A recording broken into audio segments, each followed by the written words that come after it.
दोस्तों, आज हम जानेंगे कि स्ट्रेस को कैसे मैनेजमेंट कर सकते हैं हम। और स्ट्रेस कैसे, हमारे स्ट्रेस को मैनेज करके हम अपनी लाइफ में कैसे हाई गोल्स अचीव कर सकते हैं, कैसे हम बीपी डायरेक्टर की पोजीशन पे पहुंच सकते हैं, कैसे हम अपना बिजनेस ग्रो कर सकते हैं और कैसे अपने पर्सनल और प्रोफेशनल रिलेशनशिप को अच्छे बना सकते हैं, कैसे अपने माइंड को पीसफुली हम जी सकते हैं। तो आज हम जानेंगे कि स्ट्रेस मैनेजमेंट के लिए 7 पावरफुल स्किल हैं जो आपके स्ट्रेस को मैनेज कर लेंगे और आप बहुत अच्छे से जिंदगी जी सकते हैं। तो 7 पावरफुल स्किल में first skill is right on script not there. इसका क्या मीनिंग हुआ दोस्तों? कि हमें क्या करना, ज्यादातर समय जो बिताना है वो अपने बारे में सोचने में, अपने बारे करने में बिताना, ना कि किसी दूसरे के बारे में सोच रहा है, किसी दूसरे फैमिली मेंबर के बारे में सोच रहा है, कलीग के बारे में सोच रहा है, ऑफिस में सोच रहा है, या कभी किसी से आपका कोई लड़ाई झगड़ा या मनमुटाव हो गया था या कहीं पर आर्गुमेंट हो गया था, तो उसके बारे में नहीं सोचना है। आपको क्या करना, आपको ज्यादा से ज्यादा समय किस पे बिताना है? अपने आप पे बिताना है। और उस समय का यूटिलाइज करके आप अपने बारे में ज्यादा बेटर सोच सकते हैं, अपने बारे में अच्छाइयां जान सकते हैं, कमियां जान सकते हैं, आपके लिए क्या काम कर रहा है, क्या काम नहीं कर रहा है, वो सब सारी सोचोगे। जब अपने बारे में सोचने लगोगे तो आपको बहुत सारे ऐसे पॉइंट मिलेंगे कि आपको कहाँ पर इंप्रूवमेंट करना है, कौन सी चीजें आपके लिए काम कर रही, कौन सी चीजें आपके लिए काम नहीं कर रही, कौन सी चीजों को हटाना है, कौन सी चीजों को नहीं हटाना है, कौन सी थॉट्स है जो आपको परेशान करना है, कौन सा रिलेशनशिप है जिसपे हमें ज्यादा ध्यान देने की जरूरत है, कौन सा ऑफिस में हमें क्या करने की जरूरत है या अपने बिजनेस में क्या करने की जरूरत है। इन सब के लिए आपके लिए टाइम मिल जाएगा। तो हमेशा अपने बारे में सोचिए, अपने बारे में लिखिए, अपने बारे में पढ़िए। वो बेटर है आपको अपने लाइफ में। इससे आपको क्या होगा, बहुत शांति मिलेगी और आपको जो थॉट्स है ना, वो विचार है, वो कम हो जाएंगे। ठीक है। Second step is make acceptance as a natural. इसका क्या मीनिंग हुआ, make acceptance as a natural? कि कभी के वो देखो, इस संसार में इतने सारे लोग हैं, सब यूनिक हैं, सबकी एक यूएसपी है, यूनिक सेलिंग प्राइस बोलते हैं जिसको। अपने हर इंसान की हर क्वालिटी है, वो अलग है। ऐसा इस संसार में कोई नहीं मिलेगा जिस दो लोग सेम हो। जब जब दो लोग सेम नहीं हो सकते तो दो लोगों के विचार कैसे सेम हो सकते हैं? तो यहाँ पर डिफरेंस ऑफ ओपिनियन तो आएगा। हो सकता है किसी चीज के लिए आपके लिए अच्छा लग रहा है, सामने वाला उसके लिए गलत महसूस कर रहा हो सकता है कि आप जिस चीज के लिए अच्छे बोल रहे हैं वो सामने वाला उसको गलत बोल रहा हो, या आप किसी के लिए गलत बोल रहे हैं तो सामने वाला अच्छा बोल रहा है। ऐसा हमेशा होता रहता है। अगर दो लोग, मोर देन वन लोग हैं, तो ऐसा हमेशा ही होगा। तो आपको क्या करना है, सामने वाले का व्यू पॉइंट समझना है, सामने वाले का नजरिया समझना है, सामने वाले का आइडिया को सुनना है, क्या बोल रहा है, क्या नहीं बोल रहा है, कैसे करना है। ये नेचुरल होना चाहिए। इसमें कोई ऐसा नहीं होना चाहिए कि रोक रहा है, क्यों ऐसा क्यों बोल रहा है, इतनी सारी कहानी जो बोलते ना, होम कुक स्टोरी नहीं होना चाहिए दिमाग में। यार ये बंदा कैसा है, इसको ये भी नहीं आता, ये भी नहीं कर सकता, ऐसा नहीं कर सकता, कैसा दिखता है, बोलना नहीं आता, ऐसा है वैसा है। ये सब नहीं सोचना है। आपको अगर लाइफ में आगे बढ़ना और अपने स्ट्रेस को लेवल को मैनेज करना, तो सबसे पहले आपको क्या करना है, डिफरेंस ऑफ ओपिनियन को क्या करना है, नेचुरली एक्सेप्ट करना है और आगे बढ़ते जाना है। ठीक है, यहां तक क्लियर है? थर्ड स्टेप है choose your words and thoughts very wisely. मतलब आप अपने विचार और शब्दों को बहुत ही अच्छे समझ के, सोच समझ के बोलें, बहुत बुद्धिमानी का उपयोग करके सोचें और बोलें। एक इंडिया में अभी बहुत अच्छी कहावत है कि आप सोच के सोचो। अब इसका क्या होना है, सोच के सोचो?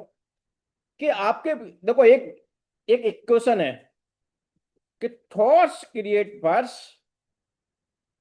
Words create belief system, belief system create your action, action create result और result create your destiny. Destiny मतलब जो आज आप हो या जो फ्यूचर में आप बनेंगे, या एंड ऑफ द लाइफ की जो लाइफ है, एज है, उसमें आप बुढ़ापे पे आप जो बनोगे, वो किसका रिजल्ट होगा? आपके थॉट्स वर्ड्स का रिजल्ट होगा। क्योंकि ये थॉट्स ही आपकी वर्ड्स में कन्वर्ट होते हैं। जैसे आपने देखा होगा कि आप किसी के बारे में कुछ विचार रखते हैं और दिमाग में रखते जाते हैं, और जब वो सामने आता है तो आप अनकॉन्शियसली, आपको पता भी नहीं चलता वो विचार हमने कब सामने वाले को बोल दिया। और हो सकता है कि कुछ गलत विचार हो या सामने वाले को बुरा लगने वाला विचार हो, आप नहीं बोलना चाहते सामने वाले को, फिर भी आप बोल देते हो। क्यों? क्योंकि आपके दिमाग में वो चल रहा होता है। दिमाग में चलने का मतलब उसके बारे में आप बार बार रिपीटेड लूप में सोच रहे होते हैं। तो आपको हमेशा सोच के सोचना है, और बहुत अच्छे से बुद्धिमानी का उपयोग करके आपके शब्दों का बोलना है, क्योंकि शब्द ही आपके अर्थ डेस्टिनी सेट करेंगे। आपका एंड लाइफ चेंज और अपडेट और अच्छी और बुरी डिसाइड करेंगे। इसी टाइप से आपको सोचना भी बहुत सोच समझ के ही सोचना है, सोच के सोचना है। कोई भी नेगेटिव सोच क्यों आ रही, क्या आ रही, उस पर अगर आप विचार करोगे, थोड़ा सा टाइम देखो, तो आपको आइडिया लग जाएगा कि इस पे ज्यादा सोचने की जरूरत है कि नहीं है। Fourth step, flip your negative levels. Negative levels क्या होते हैं? जैसे बेस्ट एग्जांपल होती, बहुत लोग अच्छे से बोलते हैं, कहीं भी थोड़ा सा भी कोई डिस्टर्ब हुआ, अरे यार मेरी तो किस्मत अच्छी नहीं है, अरे यार मेरे साथ बचपन में गलत हुआ, अरे यार मेरे साथ बचपन में ऐसा नहीं होता तो आज में ऐसा होता है, यार मेरे पास रिसोर्स नहीं है, मैं गरीबी में हूँ, मेरे पास इतना पैसा नहीं है, ये सब नहीं कर, मैं ये नहीं कर सकता हूँ, मेरा इस बाप की औलाद नहीं हूँ। इस टाइप से लोग नेगेटिव सोचते रहते हैं। तो ये आपके सारे के सारे क्या है, नेगेटिव लेवल्स हैं। किसके ऊपर है? अपने आप पे, किसी और पे नहीं है। ये कब बनते हैं?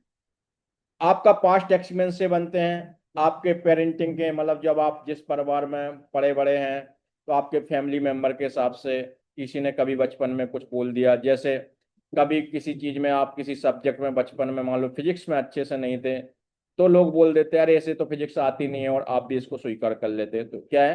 ये नेगेटिव लेवल है आपका। ठीक है।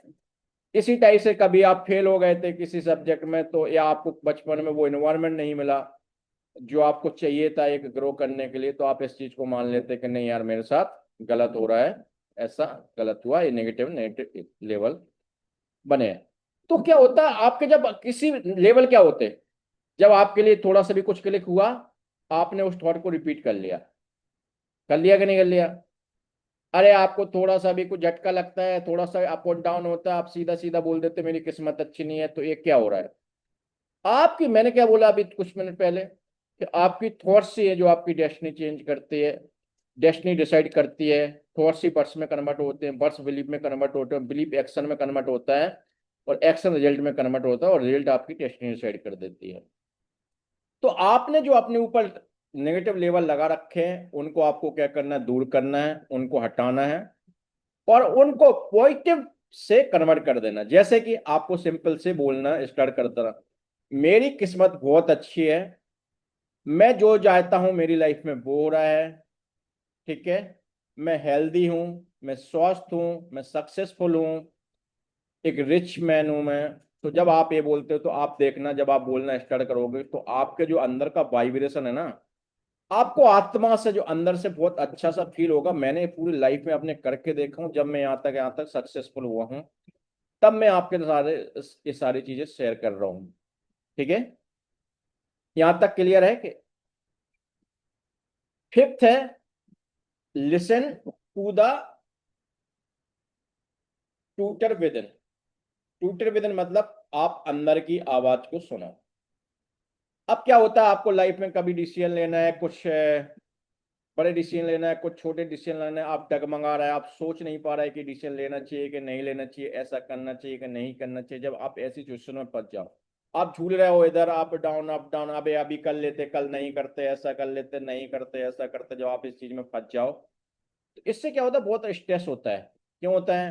क्योंकि जब आपका माइंड ओवर थिंकिंग में फंस जाता है, बार बार उसी चीज पे विचार करता है। इसको सिंपल से इसका सिंपल सा तरीका है कि आपको क्या करना, 5 से 10 मिनट का टाइम निकाल के, मेरा जो सजेशन है वो 12 मिनट का टाइम निकाले, क्योंकि आपको 2-3 मिनट में आपको माइंड शांत होने में लग जाता है, उस पोजीशन में आने में लग जाता है कि जहाँ पर वो सोच पाए, अंदर की आवाज को सुन पाए। आपको क्या करना, आपको जस्ट बैठना है, शांति से बैठना, और उस पर विचार करना, जो भी आपका थॉट चल रहा है, जो भी डिसीजन लेना है। तो आपके अंदर की जो आवाज होगी ना, वो आपको बता देगी कि आपको ऐसा करना चाहिए कि नहीं करना चाहिए। अब मेरा क्वेश्चन है, अब एक क्वेश्चन हो सकता है कि अंदर की आवाज क्यों सुनना चाहिए। तो देखो, आप अपने बारे में सबसे अच्छा जानते हैं, संसार में आपके बारे में आपसे अच्छा कोई नहीं जानता। आपके पेरेंट्स भी नहीं जानते, आपके बहन भाई दोस्त भी नहीं जानते, या कोई कलिक भी नहीं जानता है। क्यों? आप अपने बारे में पूर्ण ईमानदार होते हैं, आप अपने बारे में पूरी नॉलेज होते हैं, आपको पता होता है कि फ्यूचर को है, अगर ऐसा होता है तो क्या रिजल्ट आएगा और इसका क्या इम्पैक्ट पड़ेगा, सब कुछ है। क्योंकि एक इंसान अपने आप से झूठ नहीं बोल सकता, दूसरे इंसान से कितना भी झूठ या छुपा सकता है। और अंदर की आवाज ऐसा नहीं है कि 1 2 साल 5 साल 10 साल में बनती है। क्योंकि उसको अंदर की आवाज को आपके फ्यूचर के बारे में भी पता होता है और पास्ट के बारे में भी पता होता है। और आपको अच्छे से आपके जो गट्स बोलते हैं, जो अंदर की आवाज बोलते हैं, वो सब कुछ पता होता है। तो वो आप जब शांति से बैठोगे, जब अपनी आवाज को सुन पाओगे, तो वो हमेशा राइट डिसीजन होता है। ये हमेशा बोला जाता है क्यों अंदर की आवाज सुननी चाहिए। जैसे कुछ बोलते हैं आत्मा की आवाज सुनना चाहिए, तो कहाँ से आती? आपके अंदर से आते। वो यूनिवर्स, ऐसा जो यूनिवर्स ये सब होता है, पूरा एनवायरनमेंट आपको हेल्प करता है कि आपको क्या डिसीजन लेना चाहिए। सिक्स सिक्स डिसीजन क्या है, 6 स्टेप्स क्या है? Make trusteeship life style. इसका मतलब क्या है कि आपने जो कुछ लिया वो समाज से लिया। आपका एक कर्तव्य बनता है कि आपका कुछ भाग उस समाज को वापस जरूर करें। अगर आप एक बिजनेसमैन, एक कंपनी चलाते हो, तो अगर एक बहुत बड़े सक्सेसफुल कंपनी है आपके पास, तो इसका मतलब क्या हुआ? वो कंपनी बनी कैसे? आपके एम्प्लॉय से बने, लोगों ने आपका सामान खरीदा, सर्विस खरीदा, बेसिस ऑफ द जो भी आपकी सर्विस है, जो भी है। तो वो सब कुछ खरीदा तो किसने खरीदा? सिर्फ समाज ने खरीदा। इस समाज ने आपको एक बड़ा बनाया, आगे बढ़ाया, सब कुछ किया है। ठीक है। महात्मा गांधी का भी बिल्कुल ये सोच थी कि आप जो भी है आपके पास वो समाज का है, आपको समाज को वापस डिस्ट्रीब्यूट करना चाहिए। और महात्मा गांधी की बात को मानकर जो टाटा ग्रुप है, टाटा ग्रुप के जो संस्थापक है जमशेद टाटा जी, उन्होंने इस कॉन्सेप्ट को अपनाया। तो आप हम भी जानते हैं कि टाटा ग्रुप क्या है ना, अभी भी अपनी इनकम का 50 to 60% किसी ना किसी माध्यम से समाज को वापस देता है। चाहे वो एनजीओ के थ्रू, एजुकेशन के थ्रू, या फिर कोई ट्रस्ट चला रहा है, या स्कूल खोल रहा है, कॉलेज खोल रहा है, यूनिवर्सिटी खोल रहा है, शहर बसा रहा है। ठीक है। वो हमेशा समाज को वापस देते हैं। और 30 to 40% ही बिजनेस में दोबारा री इन्वेस्ट करते हैं, जिससे मार्केट में कंपटीशन में बने रहे और लाइफ में आगे बढ़ते रहे। ठीक है। लास्ट स्टेप, मतलब 7th स्टेप है कि transient illusion about your life.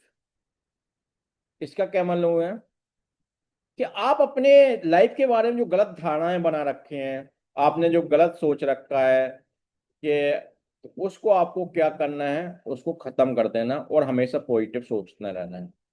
अगर आपके पास कोई भी एक प्रॉब्लम है, आप छोटी सी एक एफर्मेशन बोलते हैं, जिसको हम हिंदी में संकल्प बोलते हैं। जैसे आपने देखा होगा कि जब पूजा पाठ कुछ होता है या किसी घर में कुछ ना कुछ होता है, तो लोग बोलते हैं संकल्प, संकल्प कर लो। संकल्प से सिद्धि हो जाती है। तो क्यों होती है कि जो कि संकल्प से सिद्धि, का मतलब क्या होता है कि आपको उस समय विचार बदल रहे होते हैं, और विचार बदलते ही आपका पूरा बीपी है, शुगर है, जो आपका माइंड स्ट्रेस में है, ओवर थिंकिंग में है, लूप में फंसा है, एंजाइटी है, ये सारी चीजें शांत होते होते जाते हैं। तो आपको ये सिंपल 7 पावरफुल स्किल को आप यूज करके अपनी लाइफ को बदल सकते हैं, आप आगे बढ़ सकते हैं। Thank you, thank you, thank you. Have a great day. Thank you. Be happy, enjoy your life, be healthy. Thank you.